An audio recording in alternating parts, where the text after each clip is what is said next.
সকল ক্রিকেটার সাকিব, মাশরাফি বাংলাদেশের মানুষ কত ভালোবাসতো, পাগলের মতো ভালোবাসতো। এখন এদেরকে থুথু দেয় যেখানে দেখে, সাবধান, সবাই হুঁশিয়ার।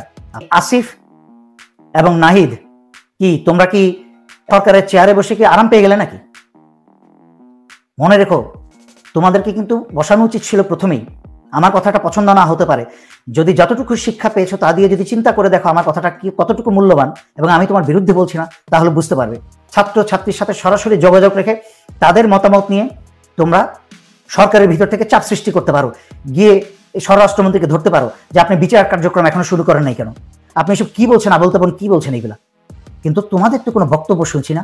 তোমরা মনে হচ্ছে তোমাদেরকে উপঢৌকন দিয়েছে, খুব অত্যন্ত সুচতুরভাবে তোমাদের উপঢৌকন দিয়েছে, কতগুলো মন্ত্রণালয় দিয়েছে, তোমরা খুশিতে গদগদ হয়ে গেছো। কিন্তু ভুলে যাচ্ছ তোমরা সেই রক্তের কথা, ভুলে যাচ্ছ তোমরা সেই পায়ের মাঝখানে জখম, যে পিটিয়ে তোমাদের জখম করেছে, ভুলে যাচ্ছ যে ভাতের হোটেলের হারুন তোমাদের উপর কি অত্যাচার করেছে, কি ধরনের অত্যাচারিত হয়েছে। বাঙালি জাতির একটা অনেক খারাপ চরিত্রের মাঝখানে একটা হচ্ছে খুব দ্রুত ভুলে যায়। আর তোমরা বাকি ছাত্রছাত্রী যারা বাইরে বসে তোমাদেরকে দেখছে তাদের সাথে বেইমানি করো না। ভুলেও যেন তোমাদের মাঝখানে ক্ষমতার বা টাকার বা বেতনের লোভ না আসে, তাহলে কিন্তু এই জাতি ক্ষমা করবে না। আপনারা হুজুগে না হয়ে, আপনারা হাসিনা বা ভারতের এজেন্ডা না হয়ে, আপনাদেরকে মনে রাখতে হবে আপনারা বাংলাদেশি প্রথম।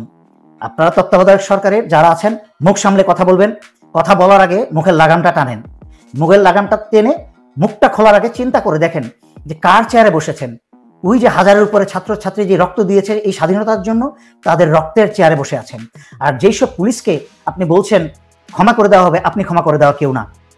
এইসব পুলিশরা তখন কই ছিল যখন তাদের উচ্চপদস্থ কর্মকর্তার বেআইনি আদেশ শুনে ছাত্রদের জনতার বুকে গুলি চালিয়েছিল, তখন এই বিবেক কোথায় ছিল?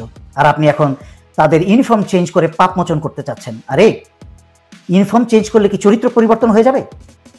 আপনি তাকে একটা গোল্ড দিয়ে, ডায়মন্ড দিয়ে তাকে একটা ইউনিফর্ম পরিয়ে দেন, তাতে কি তার ওই অসৎ নোংরা এত বছর স্বৈরাচারী শেখ হাসিনার প্রশিক্ষণে এবং ঘুষ খাওয়ার যে নীতি, জনগণের বিরুদ্ধে যাওয়ার যেই নীতি, জনসেবার নীতির থেকে দূরে সরে এসে সমস্ত অপকর্ম করার যেই অভ্যাস তাদের ভিতরে প্রবেশ করেছে রক্তে রক্তে, সেটাকে পরিবর্তন করতে পারবেন ইউনিফর্ম পরিবর্তন করে? খামাখা শত শত জনগণের কোটি টাকা, শত শত কোটি টাকা জনগণের নষ্ট করবেন। এই যে বিডিআরের 57 সেনা অফিসার হত্যার পরে বিজিবি নাম পরিবর্তন করা হলো, ইউনিফর্ম পরিবর্তন করা হলো, তাতে কি পরিবর্তন হয়েছে? বাংলাদেশের সীমান্তে কি বাংলাদেশের নিরপরাধ জনগণকে হত্যা করা বন্ধ করতে পেরেছে? চোরের মতো দাঁড়িয়ে থেকে বিএসএফকে গুলি করে মারতে দিয়েছে, কাপুরুষের মতো দাঁড়িয়ে থেকেছে, হাসি মুখে হ্যান্ডশেক করে লাশ ফেরত নিয়ে এসেছে, নির্লজ্জ বেহায়ার মতো। সুতরাং ইউনিফর্ম পরিবর্তনে কোনো চরিত্রের পরিবর্তন হবে না, প্রশিক্ষণ পরিবর্তন করেন।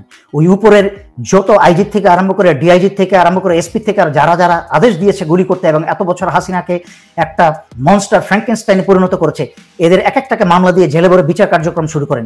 ডিজিএফআই প্রধানের উদ্দেশ্যে আমি তোমাকে যতটুকু দেখেছি বাংলাদেশ মিলিটারি একাডেমিতে, আমি তো এখন যদিও সবাই চেঞ্জ হয়ে গেছে, যাদেরকে কোনোদিন কল্পনা করতে পারেনি এরকম হবে, তারাও কিন্তু ওরকম হয়ে গেছে। তারপরে বলছি, তোমার গায়ে যেন কোনো কলঙ্কের দাগ পড়তে দিও না। তাই তোমাকে বলছি, আমি তোমাকে একটা ভালো পুরুষ ছেলে এবং আগে ইয়াং সেই চেহারাটাই মনে পড়ে, সেই বালক বয়সের ছেলেটাই, মানে নতুন যুবক বয়সের চেহারাটাই মনে পড়ে। তাই বলছি, তোমার একটা ভালো মানুষ হিসেবেই আমি চিনি এবং জানি। তোমাকে কিন্তু কোনো অন্যায়, হাসিনা রেখে যাওয়া পাপ, কোনো কিছুর কালিমা তোমার গায়ে লাগতে দিও না।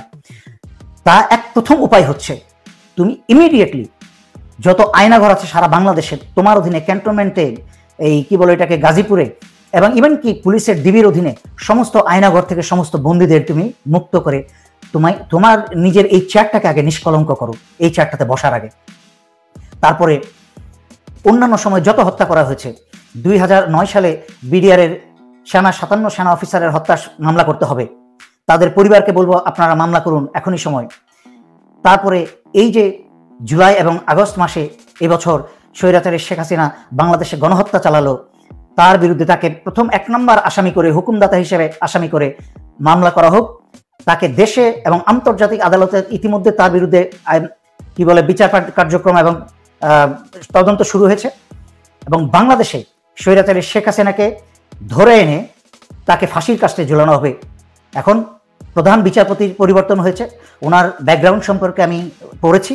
উনি অত্যন্ত একজন জ্ঞানী পরিবার থেকে আসা এবং একজন সভ্য বিচারপতি, হাসিনা নোংরা অসভ্য দেশদ্রোহী বিচারপতির মধ্যে উনি কেউ না।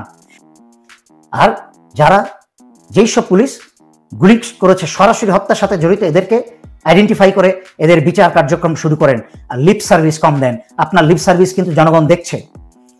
তোমরা যেই হাজারের উপরে রক্ত ছাত্রছাত্রীর এবং জনতার রক্ত দিয়ে উপর দিয়ে হেঁটে এসে তোমরা সরকার তোমাদেরকে এই উপঢৌকন হিসাবে টেলিযোগাযোগ উমুক সমুক মন্ত্রণালয় দিয়েছে, তা তোমরা নিজেরাও জানো সেটা তোমরা সেই মন্ত্রণালয়ের বা চালানোর যোগ্যতা তোমাদের নেই।